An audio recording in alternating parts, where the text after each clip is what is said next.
and welcome to Cooking Corner with me, Giuseppe CrimiVaroli.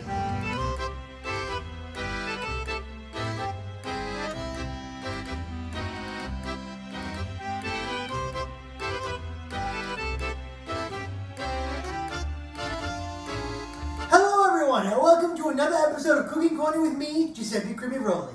Today for you, I'm going to be cooking up a southern specialty. Fried chicken with cinnamon buttermilk waffles and some hot syrup. Now, in terms of ingredients for the fried chicken, you're going to need the following. You're going to need garlic powder and onion powder. You're going to need paprika and cayenne. You're going to need salt and pepper. You're going to need cornstarch. You're going to need buttermilk. You're going to need flour. You're going to need some eggs. You're going to need a pound each of boneless, skinless chicken thighs and boneless, skinless chicken breasts. And you're going to need some frying oil. In terms of ingredients for the cinnamon buttermilk waffles, you're going to need the following. You're going to need flour. You're going to need cinnamon. You're going to need buttermilk. You're going to need butter. You're going to need sugar. You're going to need baking soda and baking powder. And you're going to need some eggs. And finally, for the hot syrup, you're only going to need 2 ingredients. You're going to need a half cup of maple syrup and some Frank's Red Hot sauce. Now, in terms of hardware for the fried chicken, you're going to need the following. You're going to need a large Dutch oven or heavy bottom pan to fry your chicken in. You're also going to need some tongs and a large slotted spoon to get your chicken out of the oil. You're going to need a sharp knife and a cutting board to trim up your chicken. You're going to need a measuring cup and a couple of bowls to dredge your chicken in flour before you fry it. You're also going to need some tools to drain the excess oil off of your chicken. I'm using paper towels along with a cooling rack and a small baking sheet. Now, in terms of hardware for your cinnamon buttermilk waffles, you're going to need the following. You're going to need some cooking spray. You're going to need a large ladle. You're going to need some tongs. You're going to need a fork and some measuring spoons. You're going to need a large mixing bowl. And of course, you're going to need a waffle iron. Any waffle iron will work. This is just the one that I use. Step number 1, as always, is going to be wash your hands. So go ahead, turn your water on, get your hands nice and wet. Once your hands are all wet, add some soap to them. 2 squirts is my preference. Then rub that soap all around, get in between the fingers, get on the back of the knuckles.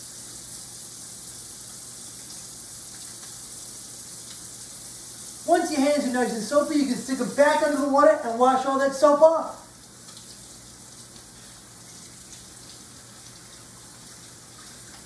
Once you convince your hands are clean, you can turn the water off, grab yourself a towel, dry your hands off, and we're ready to cook. Moving on to step number 2. And step number 2 is going to be prep your chicken. Now, you're going to need a pound each of white meat chicken and dark meat chicken. So, weighed out here are 2 pounds of chicken, light meat and dark meat. From there, we're going to trim some of the excess fat off of our chicken and then cut it up into small fryer-friendly bits. So, same as always, we're just going to cut any excess fat that we can off of the chicken before we start cutting them up into bits. So, just grab this fatty piece right here, slice it off.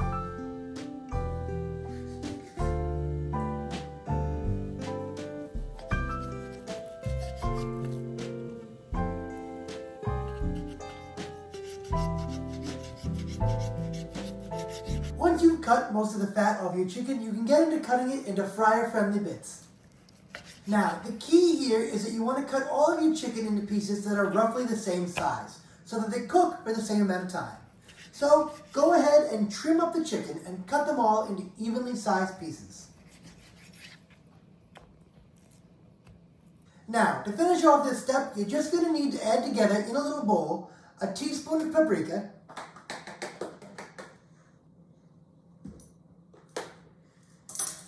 a teaspoon of salt,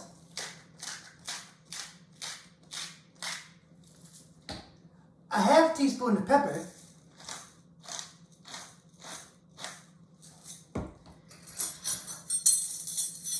a half teaspoon of onion powder, a half teaspoon of garlic powder,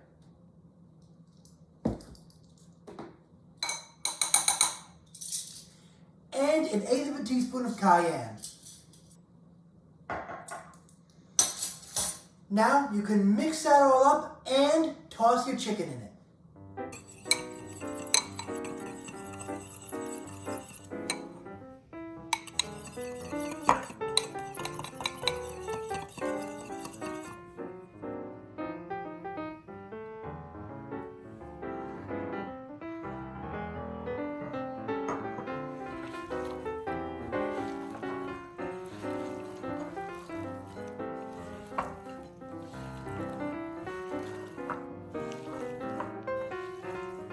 Once your chicken is coated in the spices, you want to leave it to sit for an hour so it can marinate.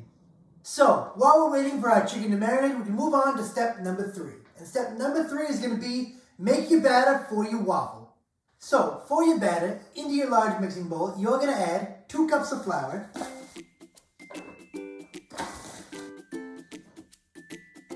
2 tablespoons of sugar, 2 teaspoons of baking powder,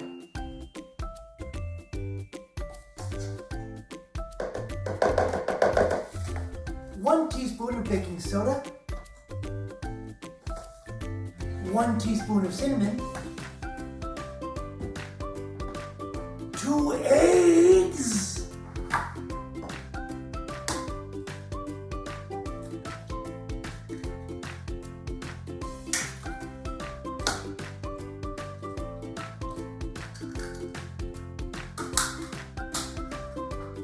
2 cups of buttermilk,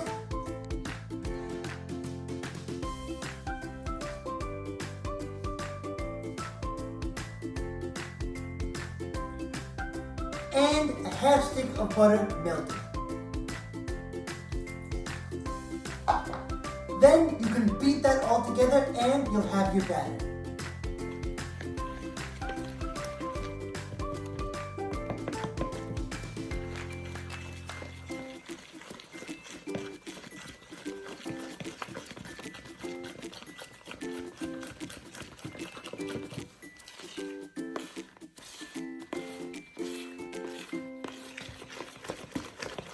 Now that our waffle batter is all made, it's time to move on to step number 4. And step number 4 is going to be fry your chicken.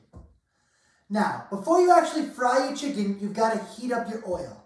So, fill your Dutch oven halfway up with frying or vegetable oil, and then turn it on high heat. You want it to reach around 350 degrees before you start frying. While we're waiting for our oil to heat up, we can set up the rest of our frying station. In the first bowl over here, we have our chicken, which is marinating in spices. In the second bowl, we're going to add a cup of buttermilk and 1 egg.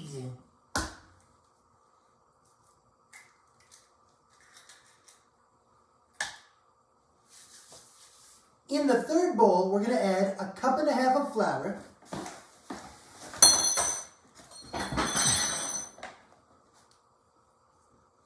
and a tablespoon of cornstarch. Now, you'll notice that in addition to my 3 bowls and my pot of oil, I've set up a drying station. What this is just a cooling rack over some paper towels on top of a baking sheet. When we're done frying the chicken, I'll put it on here to drain off any excess grease before transferring it to a plate. Now, if you don't have a thermometer that you're going to use to check if the oil is ready, you can always do the old popcorn trick. If you just take a popcorn kernel and drop it in the oil, and it pops in just a minute or 2, then your oil is hot enough to fry it. Now, before we actually get into frying our chicken, I've got 3 tips to make your experience a whole lot better. Tip number 1, the internal temperature determines when your food is done. So, you should have some way to measure the internal temperature of your chicken when you're frying it. A safe temperature for chicken thighs and breasts is 180 degrees Fahrenheit. Tip number 2, If your oil is too hot, your chicken will get very brown and crispy right off the bat without cooking all the way through. If this happens, cut your chicken in half to see if it's done, and if it's not, you can bake it at 350 degrees to finish off cooking it. Tip number 3. The more chicken you fry, the cooler your oil will get and the longer it will take to fry your chicken. Keeping all of that in mind, it's time to move on to frying our chicken. So, what you're going to need to do is take a piece of your chicken, dunk it in your buttermilk and egg mixture,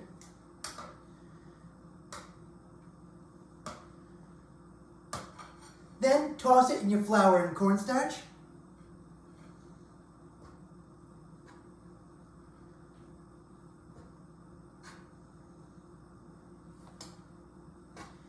and then toss it into your fryer. You're going to fry it until it's golden brown. It should take about 5 minutes. Now, you're only going to want to fry a couple pieces at a time. And once they're done, you can replace them. Alright, so the fried chicken is looking golden brown and delicious. So we're going to take it out.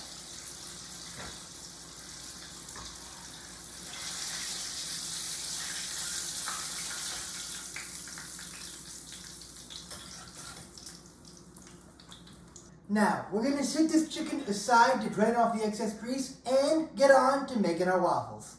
I have one more tip for you to keep in mind as you finish up frying your chicken. It's important to not stack your chicken up or cover it because then your chicken will get soggy and you don't want that.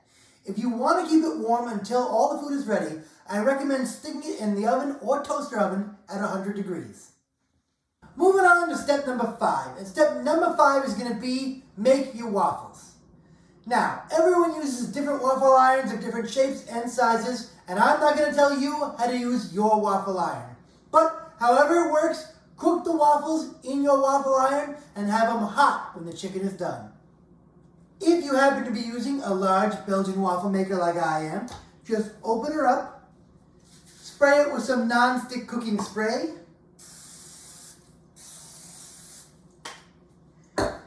get a nice big ladle of your batter and scoop it into your waffle iron. Then you can close the top and the timer will go off when the waffle is done. Now, the waffle iron has beeped, so let's take the waffle out. That's a little longer done. Once your waffles are done, you can take them out of your waffle iron and put them on a plate. Now, importantly, don't stack your waffles and don't cover your waffles because then they'll get soggy. Now that our waffles are done, we're going to move on to step number 6. Now, for step number 6, it's very simple. You're just going to make your hot syrup. To make your hot syrup, get a half cup of whatever syrup you're using as a base and add 2 teaspoons of Frank's Red Hot. So go ahead, add 2 teaspoons of Frank's Red Hot to your syrup.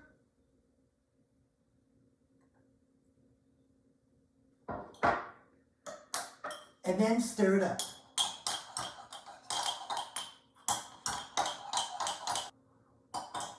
And just like that, you're ready to serve. Now it's time for the final step, which is going to be plating. So go ahead, start with your waffle base and put that on your plate. Then add 1 or 2 pieces of chicken.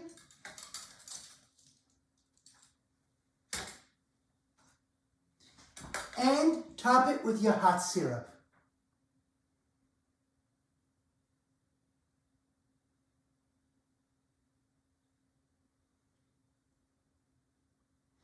And just like that, you're ready to enjoy. Now it's time for a little taste test. So let's get a little bit of the chicken. And a little bit of the waffle.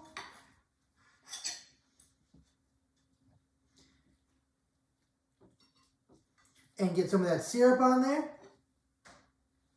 Let's go for a bite.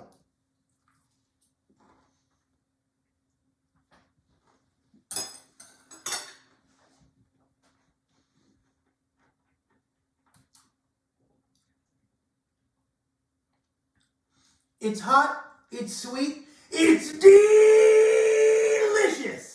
That concludes this week's episode of Cooking Corner with me, Giuseppe CrimiVaroli. I hope you enjoyed this Southern comfort food. I certainly know I did. If you like this video, leave a like below. If there's something you want to see on the channel, leave it in the comments and I'll try to make it for you. If you like videos like this, subscribe to my channel. I'm putting out new content all the time. Have a good week and bye-bye now.